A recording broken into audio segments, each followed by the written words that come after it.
This is KC Sports Network, proudly presented by Emprise Bank. What up, Chiefs Kingdom? Welcome to this episode of End Things here on KC Sports Network, presented by our friends at Mission Taco Joint and PXG, and we'll talk about them here in a little bit. But I'm BJ Kissel, hanging out with Tucker Franklin, and we're going to go over our 10 things about rings, because it's June 14th, and there's not a ton going on right now besides some more hardware and some more jewelry being handed out to the Chiefs players, coaches, staff, office personnel, support staff, all the people. We'll get into all of it. It was pretty special, Tucker, to see everybody celebrating getting the ring. It allows us to kind of relive it mid-June and kind of go over it. I posted out the video of us when we were hanging out up at P&L, that crazy video that we were able to put together with Scott and Haley and you and myself out there.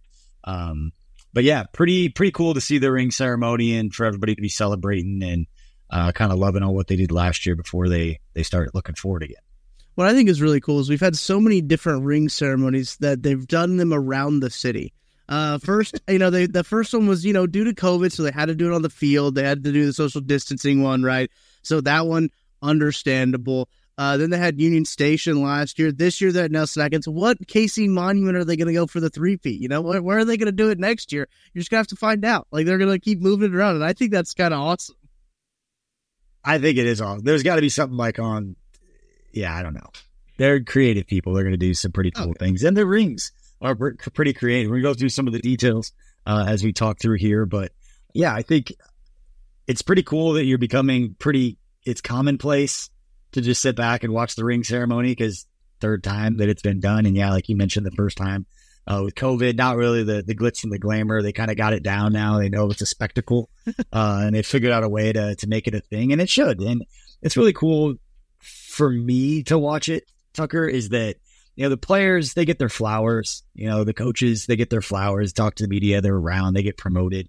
A lot of the support staff that, don't get me wrong, completely deserve it. Rick Burkholder and Julie and David and Evan and the train, like Alan Wright and his crew, like those people help support the team, but it's the office, it's the business staff as the organization is kind of split in two. Whereas football staff, basically anybody who helps win games or is around the players to win games. And then there's like the business staff, people who make money for the organization. It's kind of broken into two different ways. And to see the business staff get their time to dress up with their significant others, their families, and take pictures and celebrate with the players and all that, that's just cool for me, because still a handful of people there that I know that are running around, kind of celebrating their rings and everything. That part of it is always special, and you always know what's going on. 'Cause I get on Facebook or I get on Instagram or Twitter. It's just like inundated with hundreds of photos, which are awesome. I try to like as many as I can, but there's a lot of people that bust their tail that put a lot into maybe not helping win games, but kind of putting the organization in a place that they do things right. And it's cool to see those people get rewarded with nights like last night. And before we get into the ring, Tucker, the way my brain, I love the fact that most of the discussions were about, hey, we don't want to talk about last year. Like, this is nice and all, but like, we're focused on this year. I think Justin Watson came out and said, like, this is the last time that we will talk about last year at all. Like, we're focused on, like you said, the three-peat and teams getting ready to attempt to do something that's never been done in NFL history. And that's pretty damn cool. You keep looking for things to think are cool. Like, that's a pretty big one that seems to be at the front of the player's mind right now. Andy Reid didn't at the podium when he was asked about it. They were wrapping up mini camp. They just got their running test done for all those players in there. He was asked about it, like, hey, how cool is this ring ceremony? He's like, I don't really want to take away from the ring ceremony. It's a cool thing, but like, these guys are moved on. Like, these guys haven't thought about last season in a while. We're fully moved on, ready for Baltimore in week 1 now. But he's like, I don't want to take anything away from what tonight is. Like, tonight's special. The ring ceremony is special. A lot of people put a lot of hard work into it. But these guys are motivated, and they are, look, every time they get to the podium, you're hearing them talk about the three-peat already. So they are locked in, ready for the season to come. And, Patrick even said, I'll probably take a little bit of time off, but not much. And I got to get ramping right back up into getting training ready for training camp and getting ready for that bod. Yeah, get that down bod going and get all the pictures of everybody just hating on it. Like, this is the greatest football player in NFL history looks like. So that's what it's supposed to look like. It's crazy. They're old school. But yeah, you know what? Yeah. Let's dive into some of these ring details, because I always think it's really cool when these rings come out, how much they like work into it, like how many Easter eggs they tie into the ring. And I think Clark even said prior on the red cover, he's like, this is going to tell the story of the season. And you look back at it, it's 14 carats. It's a huge ring. And you look at the size comparison next to the other ones, like this one stands out. It is a very large ring. The first thing I think we got to talk about, 529 diamonds, 38 rubies. Thoughts on that? That's a lot. That's a lot. There has got to be pressure for whoever, like Jocelyn's, whoever's like designing these rings, to leave something for the future. Like you gotta plan. Like if you're gonna end up with 5 or 6, and granted, like this is such an entitled conversation. You know that. Like let's just put that out there for anybody listening. We understand how this sounds, especially as Chiefs fans. But it's right now, and this is what we waited for. People that are of a certain age that lived through some of the struggles that everybody talks about all the time. But you can't leave something for the future. Like you got to keep one-upping it. Like it's going to get bigger and bigger and bigger. By the time we get to like the 10th, it's going to be the size of like a hand. That's going to go. It's going to be like 4 knuckles all the way across. It's going to be like a piece that connects to the hand that lets all the other rings sit inside of it or something. That's a good. Yeah, no, I think it's special. I've seen all the videos of like, and I know we're going to go through some of the details. I don't want to jump ahead. But yeah, I think the way that they could put the Easter eggs and there become talking points around it, in so many ways, I think is super cool. And before, I know we already started talking about the ring. I think what stole the show last night is BJ Thompson being there 7 days after suffering the cardiac arrest. I think that was it's kind of not like a cherry on top, but just like a cool, connective, like that's got to feel good for the people that he's been around every day. The trainers, again, his teammates, the coaches, to see him there and get to experience that, especially as a player that's doing it for the first time, was a really special thing. But yeah, 529, you said diamonds? Diamonds, no. Yeah. 529 diamonds. That's ridiculous. But I love the fact that there's a story behind all of it. Every single one of them. That every piece of it tells the story of something, and every aspect of the ring tells something. So a lot of intentionality put into these, and each one of the last 3 are individually special. But this one, with the story that was told within it, it seems to be pretty cool. A piece that I want to get to, we can call this number 3, sure. Because there's a lot that we're going to get to. This might not be an organized list like you want it to be. We're just going to talk about every detail. I'm going to stay on the face of the ring at first, right? I'll tell you when I move to another side. The face of it, one of my favorite parts of this, the KC in the Chiefs Arrowhead logo has 16 custom cut rubies, and that's symbolic of the 16 outright division championships they have, which now they have the most AFC West titles out of any team that is in the AFC West. I think that is one of the cool things, how they can able to work something like that, where they can fit the amount of division titles that they have in there into the KC on the ring face. And this ring it's a sharp looking ring. The rubies really pop off the diamonds. I think that's really cool. Obviously too, with like the gold outlines on everything with the KC, but the 16 rubies in there for the 16 division titles, I think is one of those things that they work in. That's one of those you just look at it like, that's a good Easter egg. Yeah, and I'm looking through some of the other ones now. I mean, in the word world, there are 39 diamonds for the 39 touchdowns that were scored in the 2023 season. There were 22 diamonds underneath the word world that were symbolic of the number of points scored in the second half of the game and overtime. I mean, there is every single thing was intentional, which again is special. 19 custom baguette diamonds represent the first team in 19 years to win back-to-back Super Bowls. Again, it's just the amount of attention to detail that was put is very impressive. And we can't say this because somebody out there is thinking it. The Miami Dolphins seeding being put in there as a satellite. We got to put that out there. And I don't know if the Chiefs have come out and said anything about it. But with so much intentionality for something like that, it's going to be kind of a funny thing eventually. I'm sure not for the people who are involved, but for everybody else, like so much intentionality to it that there are a lot of talking points with this ring. I mean, damn, we're making a whole podcast. That's true. I wonder too, because like we've only seen the graphic of it, right? Wonder if it was wrong on the graphic, but the rings were right, type of deal. Because I haven't seen a photo of the inside of the ring. Could have been. I don't know. I don't want to speculate, but I'm not going to ask the people that I know. Yeah, I don't know who's involved in what. I don't. Probably not a great day, truthfully, if it did happen. If it did happen and it was a mistake and it is like worst case scenario, yeah, I'm sure somebody's having a bad day.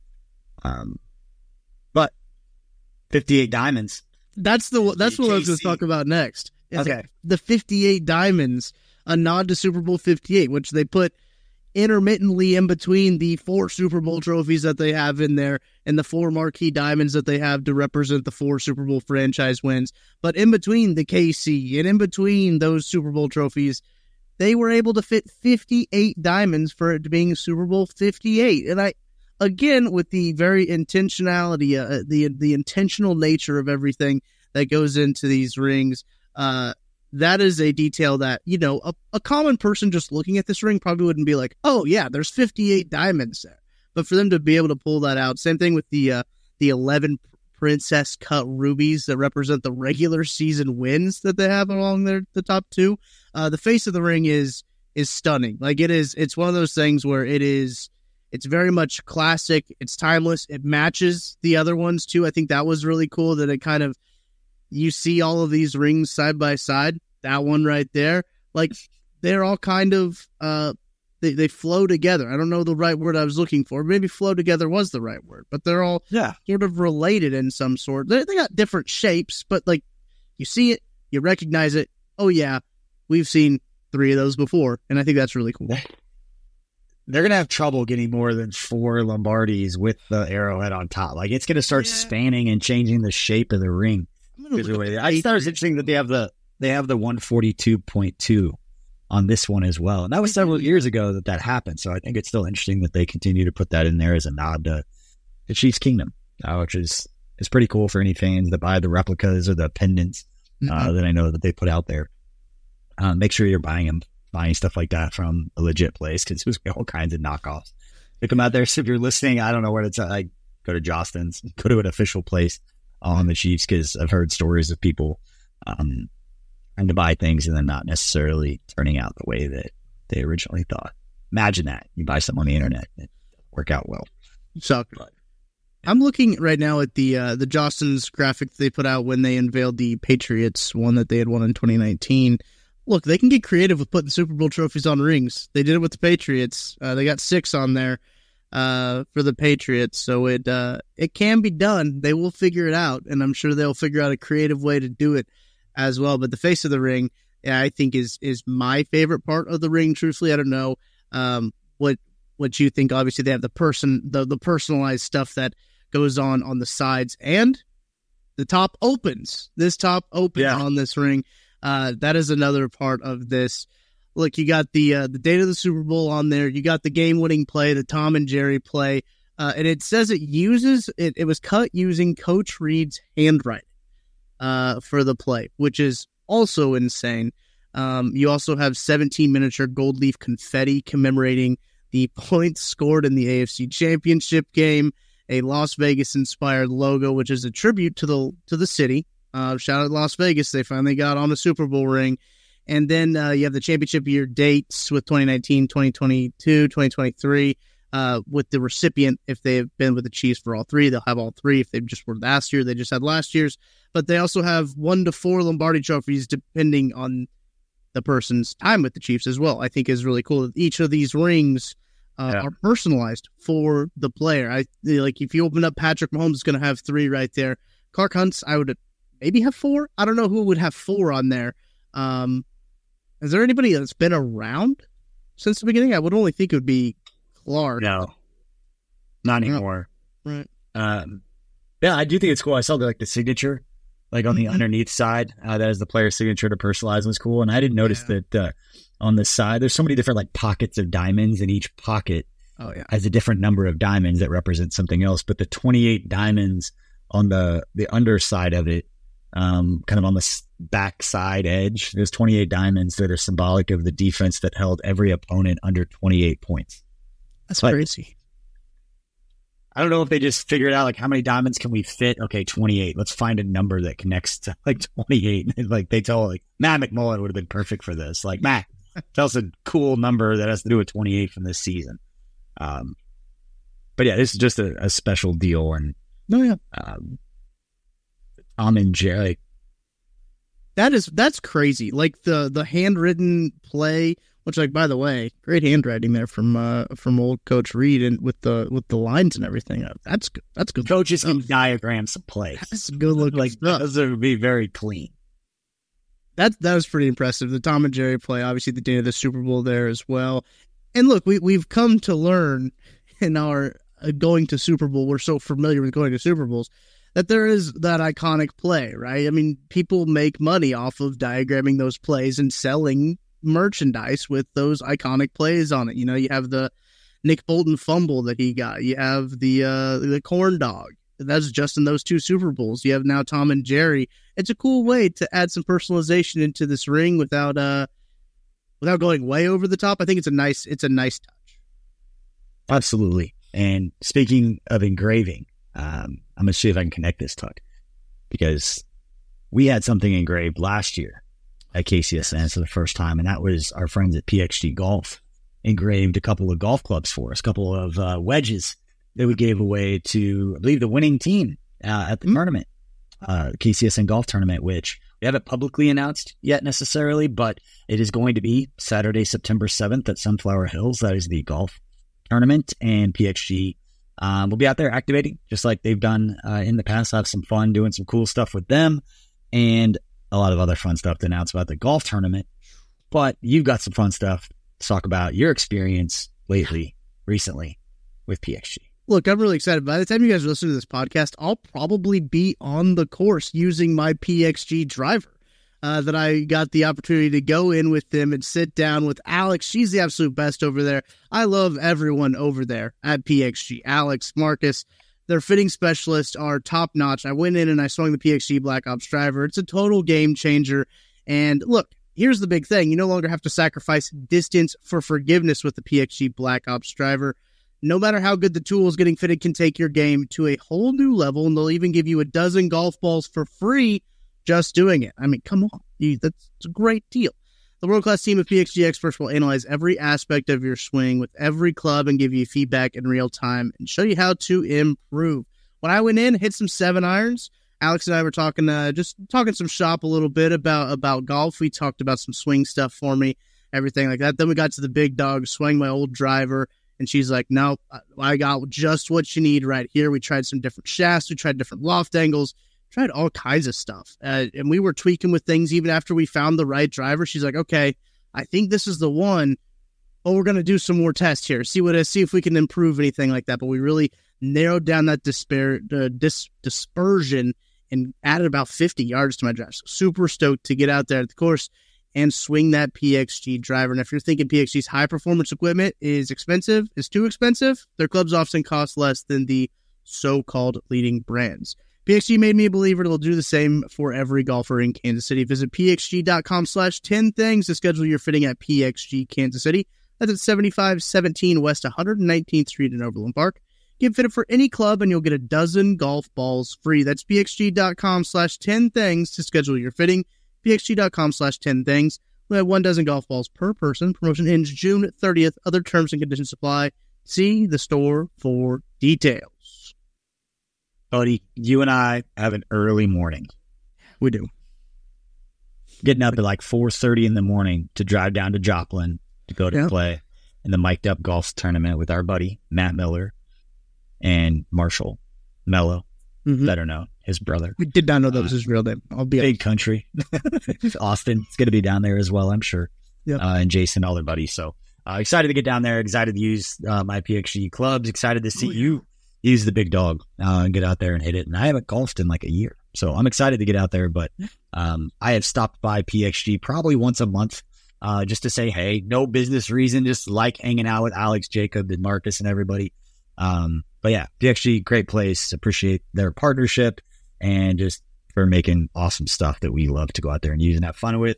Yeah, you want to come out and have some fun with us again? The KCSN, the 3rd annual KCSN Tacos and Bourbon Golf Tournament will be Saturday, September 7th. We will have the information to get your team signed up. Hopefully by the end of next week, we'll get that information out there because we have sold out the last 2 years. And I am expecting us to sell out, especially with some of the stuff that we have going on this year. It's definitely going hard in year 3. It should be a lot of fun. All right, Tug, let's talk a little bit more about these rings. And then we can kind of set the stage for what the next few weeks is going to look like. Not just from the Chiefs' perspective, but KCSN's perspective, because we're about to enter the one slow time of the year. It is the only time the NFL says it's okay that we don't have something just around the corner. That for about the next 4 weeks before training camp and all that start to kick off, it slows down quite a bit. Really excited for during that slow time for Nick Bolton extension to be announced, by the way, because that's 100%. What's going to happen. But I want to that will not happen until like right at camp because everyone's on vacation, and do you announce an extension? You've got to do media availability. They've got to talk to the media, and they're not going to do that on the 4th of July. No one's going to be happy. No. So there's no point in announcing it July 10th when you could wait till July 17th or 20th or whatever and announce it right before camp. And if you look historically, all those deals, whether I believe Derek Johnson had one, Jamal Charles had one, Taba had one, and then Eric Fisher had one. I know that got signed because we were about to break the news, and then we were told to hold. And then as we were holding, Schefter broke it, and as soon as he broke it, we said, you can go. Like, did we just wait on Schefter to break this? Yeah. We didn't break news, but it's interesting to... Anyway. I'll bet in my book I'll write one day. Interesting. There you go. But yeah, I'd expect it to if it's going to happen, it can't be like the day the veterans report or like it can leak the day before. But it's going to be right around the time that media and pressers and Coach Reed talking about it and all that stuff. I would expect if there is an extension to be signed, it to be like the day before the players report. Otherwise, everybody has to come back to work when they're in the middle of vacation time. Don't want to do that. They tried to get out of Andy where he goes. They tried to get it out of him during the presser. He said, I got a place out west. That's what he said. He's talked about it before.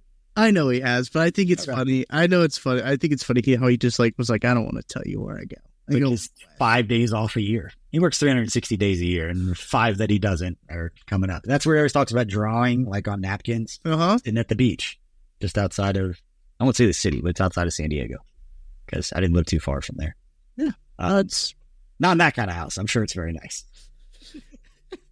Yeah. I don't, he did say he's got like first ballot Hall of Fame coach, one of the best coaches in NFL history. We're not. Who just signed an extension. We're not neighbors, Tucker. I was looking at the calendar because you said no one wants to do a presser on the 4th of July. 4th of July on Thursday this year. It's weird. I don't like that. Yeah. Nobody does want that. Listen, it's like when news breaks at 10 o'clock on a Friday night and everyone's like, oh, that's cool. I'm like, Nate Taylor is so pissed right now. Like Adam Teicher is so pissed. Matt Derrick is so pissed right now. Vahe, Sam, Jesse, like those guys, they're mad. The breaking news team is upset. The breaking news team. Man, that became a thing, didn't it? I think that's the best bit I've had, truthfully, at KCSN. You owned that. Yeah. Like you loved that. It was, who's available? Tucker's like, I got this. All right. Yeah. I just need one more person. I just need someone else to talk to. Maybe I'll just talk to the chat sometime. Who knows? Back to the ring. I thought it was funny that they put fireworks. I don't know if you saw that. They put fireworks on the side of the ring. Now, not actual fireworks that shoot off of the ring, right? But like fireworks in crowd. That'd be something. That's the 3-peat trophy. That's the 3-peat ring. It's going to have sprinklers. Confetti button.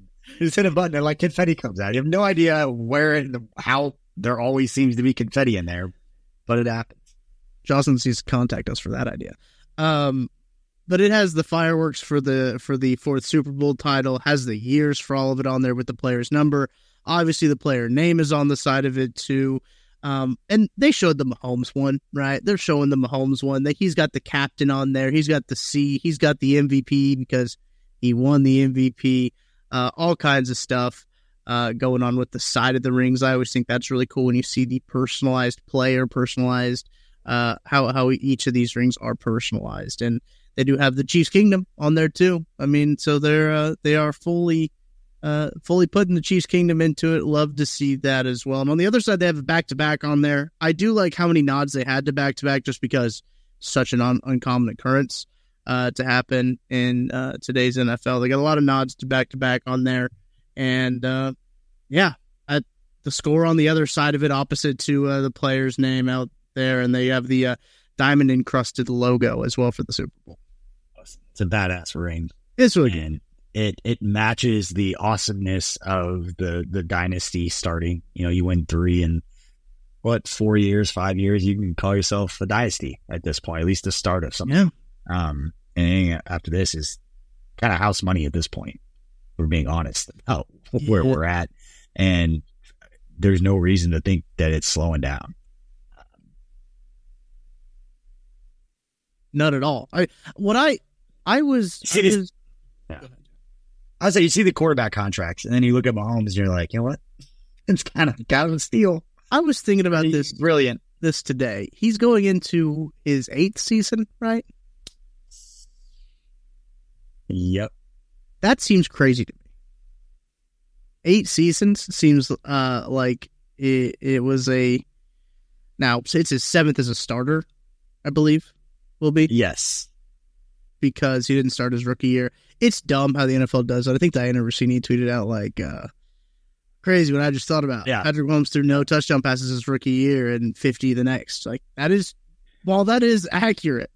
Well, it's always super annoying when people are talking about like pacing of like the Dan Marino stuff. Like, well, Dan Marino in his first 2 years and Justin Herbert has more passing yards in his first 2 years. I'm like, yeah, well, he didn't play. So like, we can't compare that. And now you don't have to because it's like the freaking Troy Aikman. He's like, call me when he's got 33% of my Super Bowls. Like, well, he hit them all before he turned 30. So, at 29. Nuts. It is really impressive, but obviously what he's done. But like they had the Dak Prescott comparison graphic that went out on CBS. I don't know if you saw that. Chiefs fans didn't love that, and it didn't include passing yards on it, which I thought was funny. But you know, you got to cherry pick stats every now and again with these quarterback contracts, as you mentioned. Dak's going to be in line for one. Tua's going to be in line for one. Dak, yeah. My take on Dak has never changed. I don't dislike. And Matt Miller and I have a bet. We'll bring it up to Matt. Yeah. During the golf tournament that I believe is a $5,000 wager that he would never make it to the Super Bowl. He would never win an NFC title with the Cowboys. That was my take. You're pretty safe. I think he's Alex Smith, and that's not a bad thing. He just, as soon as that whole Zeke and Amari Cooper and everybody had to get paid, and they paid Zeke, they waited on it, they paid Dak, and we're waiting to pay Dak. Like, you pay that guy the kind of money that the market determines that he's worth. You don't have enough to build up around him because he's not the guy who's going to make everyone much better around him. And the amount of talent that he's had around him over the last 3 years is stupid when you think about his offensive line, his receiver group, the running backs that he had with Tony Pollard being one of the best backup. He was a top 15 running back in the NFL, and he wasn't even the starter there for a couple years. But anyway. No, I mean, the quarterback numbers, I think I commented on Adam Schefter's tweet, and he was like, here's the top 5 paid quarterbacks. And I was like, it's crazy that the best quarterback in the league is not on that list. And I think Brett Coleman had even tweeted something out about like, I need to make a video about how how the Chiefs ruined quarterback contracts with this Patrick Mahomes contract. Like, it is absurd how they were able to get it done and how they're able to still continue to operate with it. But it is one of the things that legit might go down in history as like one of the best contracts ever. As with that 10-year extension super early into basically as soon as he was able to get extended, and how they were able to create what they did. And it was able to create this dynasty that they have right now. And look, I don't know how you feel, BJ. It feels like to me that they might be in a better spot at this point this year than they were at this point last year. Like I feel a little bit more confident in this team than I did a year ago. Yeah. Like on paper, this team is better. Right. Especially the wide receivers. The first years, they don't have Tyreek. Like, didn't matter. And last year, they don't have anyone who's really standing out besides a rookie that it took a little bit for Rashee Rice to kind of pick it up. It didn't matter. They're going to go with the Super Bowl anyway. Now you've got Hollywood Brown and you've got Rashee minus a suspension and figure out what goes with that. And then you have Xavier Worthy. Like, they have more talent than they did at some of those positions. And so they reloaded but show they can get it done. And that's the Patrick Mahomes effect, it's the Andy Reid effect. It's the amalgamation of all those things coming together. And what the defense was able to do. We spent most of the time talking about it, where while the offense was struggling, we give all the credit for Mahomes for making everybody around him better, but the defense not giving him more than 28 points in a game, just going out there and just flat dominating at different times. And the reason that they won the Super Bowl, the reason they got to the Super Bowl and did what they did was because of Spags and the defense. And that's what makes it awesome to talk about, is that there's so many different angles to what they've done individually, like siloed between games, but also just collectively looking at from a 50,000 foot view. It's been special to watch. But yeah, they start hot this year and go 2-3-0, 4-0 at the beginning games that they have. It's not going to be a three-peat is not the only thing they're going to be talking about when talking about teams that have gotten close to doing certain things and never doing it. The Chiefs, despite the NFL's best attempt to keep it from happening and trying to get the Chiefs to start like 1-2, so there could be some more interest around the AFC instead of just everybody chasing the Chiefs. Yeah. You can't convince me that there's not some of that going on. For sure. And I think that's going to be really interesting, especially you mentioned if they do start hot. It's going to be a hot topic because they're going to have two of the AFC contenders in their way that they have there. So they're going to have between the Ravens and the Bengals, they're going to have to beat both of those. If they beat both of those teams, like they have an early leg up in the race to the 1 seed.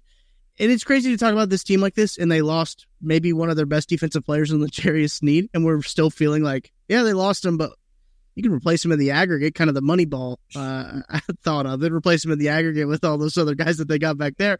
And everyone's just kind of like, yeah, it'll be fine. Like, and I don't think that they're wrong. That's the other thing too, is that like, I think that it really is okay that L'Jarius Sneed isn't on this team. It's kind of crazy to think about. Maybe we've all just convinced ourselves that it'll be fine, but like, I don't know. It is nuts.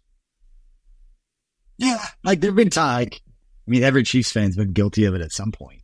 I mean, convincing yourself that it's going to be okay. I did it the year after the first Super Bowl. When they went and played Tampa, I was like, the offensive line will be fine. It'll be fine. Like, we'll figure it out.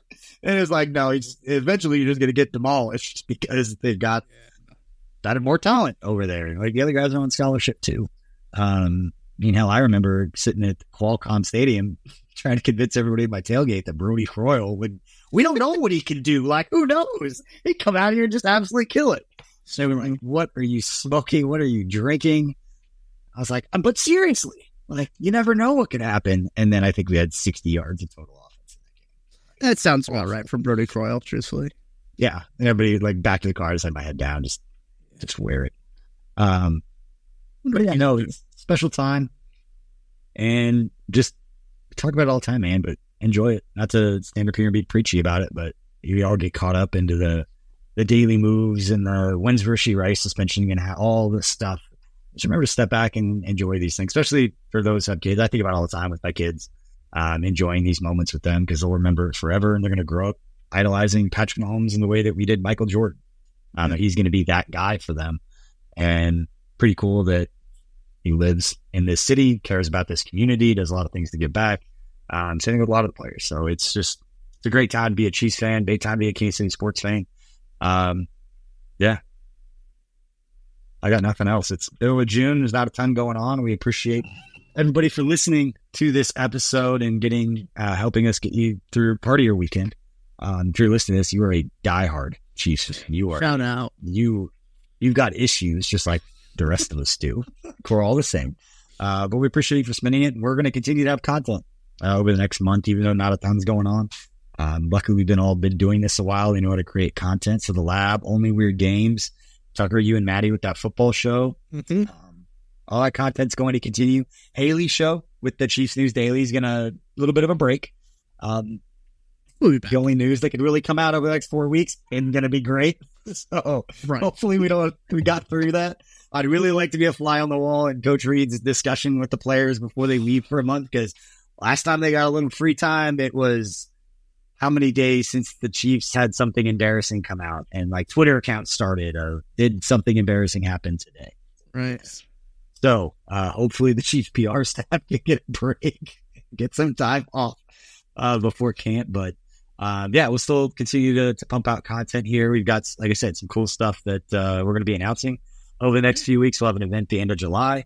It's not necessarily Chiefs specific, but it is KCSN specific. We've got the golf tournament coming up. We have some new partnerships that we're going to announce. And then college football is kicking up and all our college stuff. So make sure, whether it's KU, K-State, Mizzou, make sure you subscribe to those channels. We've got a lot of cool stuff going on.